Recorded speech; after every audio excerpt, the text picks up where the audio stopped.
नमस्कार दोस्तों, आशा करती हूँ कि आप लोग अच्छे होंगे।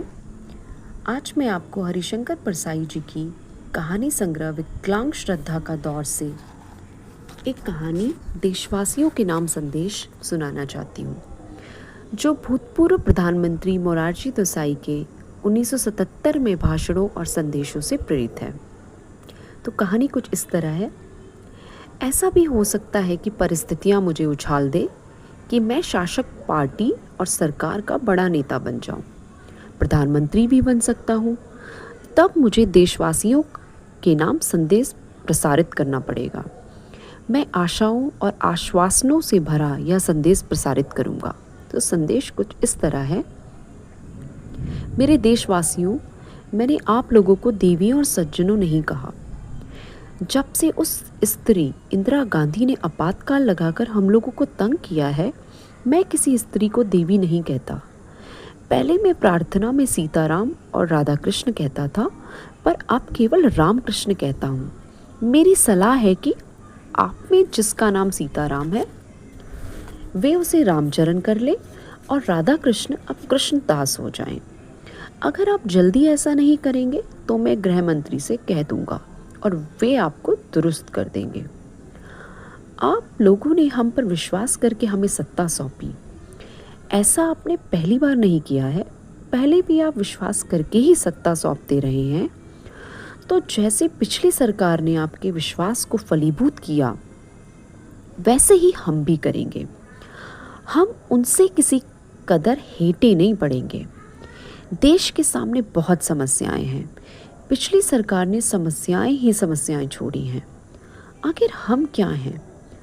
हम भी तो पिछली सरकार की छोड़ी हुई समस्या हैं। तो देश की सबसे बड़ी समस्या गरीबी और बेकारी है।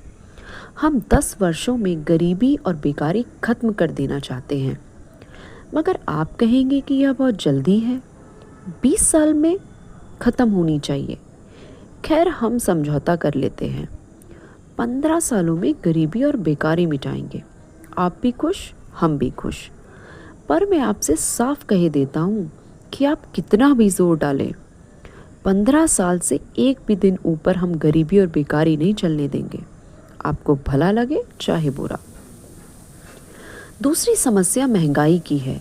सरकार जानती है कि मुनाफाखोरी हो रही है, पर मुनाफाखोरी मिट सकती है यदि लोग महंगी चीज़ें खरीदने से इनकार कर दें। गेहूँ महंगा है तो मत खरीदिए, दाल महंगी है तो मत खरीदिए। जब लोग खरीदेंगे ही नहीं तो मुनाफाखोर किसे बेचेगा? मुनाफाखोरी अपने आप खत्म हो जाएगी। अब आप कहेंगे कि नहीं खरीदेंगे तो खाएंगे क्या? मैं पूछता हूँ, क्या दाल रोटी से ही पेट भरता है? आप फल और दूध का सेवन कर लीजिए। फिर भी इस मामले में सरकार अपना कर्तव्य करेगी। हम महंगाई 5 साल 3 महीने और 12 दिन में खत्म कर देंगे। हरिजनों की समस्याएं भी हैं। ये समस्याएं इसलिए पैदा हुई हैं कि इन लोगों को हरिजन कहा जाता है। हमारे विशेषज्ञ विचार कर रहे हैं कि इन्हें कौन सा दूसरा नाम दिया जाए। जब हरिजन ही नहीं होंगे तो हरिजन समस्या भी नहीं रहेगी, ना रहेगा झाड़ू, ना बजेगी बांसुरी। झाड़ से मेरा मतलब बांस से है। अब नया नाम खोजने और उसे बदलने में समय लगेगा। हम इस समस्या को 7 साल 4 महीने और 13 दिन में खत्म कर देंगे। लोग कहते हैं कि तस्करी बड़ी है, पर तस्करी तो रोटरी क्लबों में नैतिकता पर भाषण दे रहे हैं। वे अपने ही लोगों के बीच हैं। मैंने तस्करों से बात की है, उनका स्तर उठ गया है। वे अब अंतर्राष्ट्रीय नहीं, अंतर्ग्रही तस्करी करना चाहते हैं। इसके लिए उन्हें कुछ अंतरिक्ष यान चाहिए। हम इस बारे में अमेरिका से बात कर रहे हैं। हम खुद भी अंतरिक्ष यान बना रहे हैं। जब तस्करों को अंतरिक्ष यान की सुविधा मिल जाएगी, तब वे चांद से यूरेनियम लाकर अमेरिका में बेचा करेंगे। पर तब तक उन्हें अभ्यास बनाए रखने के लिए यही तस्करी करने दी जाएगी। मेरा विश्वास है हम 8 साल 3 महीने और 7 दिनों में तस्करी खत्म कर देंगे। भ्रष्टाचार की समस्या पर भी हमारा ध्यान है। इसे खत्म करने के लिए हम नए और सदाचारी मनुष्य पैदा करेंगे। हमारे वैज्ञानिकों ने ऐसी दवाएं और इंजेक्शन खोज लिए हैं जो गर्भवती को दिए जाएंगे तो सदाचारी बच्चा पैदा होगा।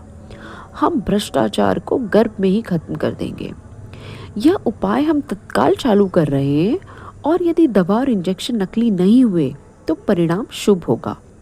अब 9 महीने तो गर्भ के हो गए, उसके बाद लगभग 20-21 साल में आदमी कार्य क्षेत्र में आएगा तो भ्रष्टाचार 20 साल 9 महीने में खत्म हो जाएगा। मैं तो शराबबंदी भी तुरंत लागू करना चाहता हूँ, पर मंत्रिमंडल में इस बारे में मतभेद है। आप जानते हैं सरकार का संयुक्त उत्तरदायित्व होता है। हमें एक दूसरे को समझाने में 5 साल लगेंगे। यदि इस अवधि में सारा मंत्रिमंडल विरोधी हो गया तो तत्काल शराबबंदी लागू हो जाएगी। पर यदि पीने वालों ने मुझ जैसों को भी मदिरा प्रेमी बना दिया तो मैं आपसे कहूँगा कि नशाबंदी देश के हित में नहीं है। शिक्षा की भी समस्या है। असल में यह शिक्षा ही समस्या अंकों की समस्या है। प्रश्न है 10 + 2 + 3 हो या 10 + 3 + 2 हो, 10 के बाद 2 हो या 3, यह समस्या है। हम लोग इस समस्या को 4 साल 10 महीने और 20 दिनों में सुलझा लेंगे। और भी कई समस्याएं हैं। लोग पान का पीक सड़क पर थूक देते हैं, ढोर कहीं भी गोबर कर देते हैं, कुत्ते भौंकते हैं, सांप काटते हैं, गधे रेंकते हैं, भैंस दूध में पानी की मिलावट करती है, जानवर खुलेआम प्रेम व्यापार करते हैं, सूअर मैला खाता है, शेर बिना पकाए गोश्त खा जाता है। हम इन सबको ठीक करेंगे, पर कोई काम बदले की भावना से नहीं करेंगे। यदि हम कुत्ते के लघुशंका के तरीके पर पाबंदी लगाते हैं तो हम यह सब इस बदले की भावना से नहीं कर रहे हैं कि वह हम पर भौंकता है। हम उसका नैतिक उत्थान करना चाहते हैं। इन सब सुधारों में भी 15 साल 7 महीने और 3 दिन लग जाएंगे। हम नागरिकों के स्वास्थ्य की समस्या भी सुलझाएंगे। मलेरिया और कैंसर, ये 2 रोग हमें दूर करने हैं। हमारे स्वास्थ्य मंत्री ने खोज कर ली है कि ये दोनों रोग एक ही मच्छर की तरह होते हैं। इन मच्छरों को नष्ट करने की दवा भी इन्होंने खोज ली है। यह दवा बाहर मलेरिया के मच्छरों को मारने के लिए छिड़की जाएगी और यही दवा कैंसर के मच्छरों को मारने के लिए आदमी के पेट में भी छिड़की जाएगी। इस तरह हम 9 साल 1 महीना और 10 दिन में मलेरिया तथा कैंसर को खत्म कर देंगे। हम जनता का नैतिक उत्थान भी करेंगे। हमें ज्ञान हुआ है कि पिछले शासन के काल में पातिव्रत धर्म में काफ़ी गिरावट आई है। सरकार इससे चिंतित है। मैं जब नज़रबंदी में था तब समय काटने के लिए मैंने रामचरितमानस का पाठ कई बार किया। उसमें उत्तम नारी का यह लक्षण बताया गया है, उत्तम के असबस मन माही, सपने हूँ आन पुरुष जगनाही। कुछ दुष्ट इसका उल्टा अर्थ निकालते हैं कि उत्तम नारी वह है जिसके लिए सपने में कोई पर पुरुष नहीं होता, अर्थात सब अपने ही होते हैं। ऐसे दुष्टों के खिलाफ सरकारी कानूनी कार्रवाई करेगी। हम 10 साल 8 महीने और 10 दिनों में इस देश में पातिव्रत धर्म की पुनः प्रतिष्ठा कर देंगे। अब जोड़िए कि ये सारी समस्याएं कितने सालों में सुलझ जाएंगी। गरीबी और बेकारी खत्म करने के लिए 15 साल, महंगाई 5 साल 3 महीने 12 दिन, इस तरह जोड़कर देखा जाए तो सारी समस्याएं सिर्फ 101 साल 1 महीना और 15 दिन में हल हो जाएंगी। जय हिंद। आशा करती हूँ कि कहानी आपको अच्छी लगी होगी। अब आप बताइए कि आज की समस्या के आधार पर आपको क्या लगता है कि समस्याएं कितने दिनों में सॉल्व हो जाएंगी। Thank you.